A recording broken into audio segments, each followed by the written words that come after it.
How I Clobbered Every Bureaucratic Cash Confiscatory Agency Known to Man, a spiritual economics book on $, and Remembering Who You Are by Mary Elisabeth Croft. One dedication for my sons, Colin Thomas and James Casey, updated August 2008. Be certain to read my articles, which I post episodically, on my blog.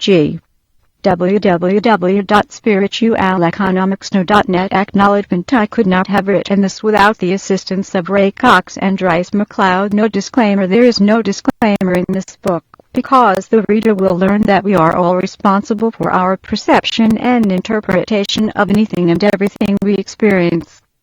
I have no intention of disclaiming anything I write. Maybe what I tell you will allow you to change your mind about how you want to conduct your affairs from now on. Anyone reading this book is wise enough to follow one's own counsel, and therefore acknowledges that I cannot, do not, and will not tell anyone what to do. Nobody ever committed suicide while reading a good book, but many have while trying to write one. Are burn contents for word, page 3 truth, page 5 notes, page 6 preface, page 7 introduction, page 7 part I, what happened, page 8 part 2, how it happened, page 20 part 3, what really happened / what to do, page 63 epilogue, page 93 summary, page 94 contact info / bibliography, page 96 to forward. I had given up writing this book because of people's reactions when I mentioned the commerce game. Most wanted to kill the messenger because their having been so conned by the alleged authorities for their entire lives was too painful to contemplate. Those with neither eyes to see nor ears to hear wanted to argue with me. Many suggested they were aware, yet to plumb for the discussion they admitted to not really knowing. Our mind is of 3 categories: what we know, what we don't know, and what we don't know we don't know. Not knowing is unfortunate, not knowing that we don't know is tragic. W. R. Hart.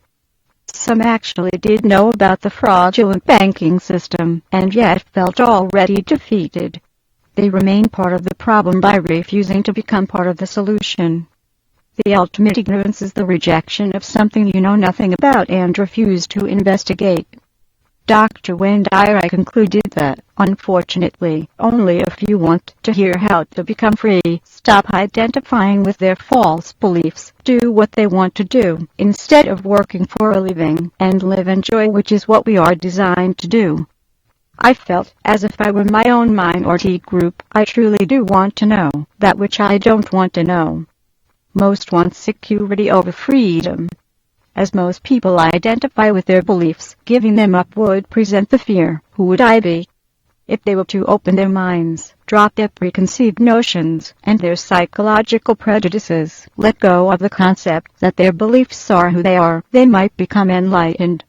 Millions of unconscious people are not taking responsibility for their inner peace. Eckhart Tolle. Needless to say, suggesting we have been conned into playing an insidious game which is destroying our lives, our futures, our fellowship, our spirituality, and our true natures, will meet with non-receptive minds. Consequently, in exasperation, one night I resolved that my book would be futile, a waste of my time and energy.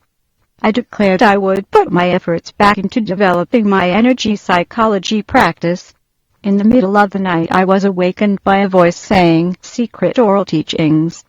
I thought, "You'll remember," and went back to sleep. Later I heard it again, and then again. Upon awakening I heard "Secret oral teachings," at which point I leapt out of bed and went to my books, and put my hand on a small brown book which I'd owned for 20 years, and never read, entitled "Secret Oral Teachings in Tibetan Buddhist Sects" by Alexander David Neal and Lama Yongden, 1967.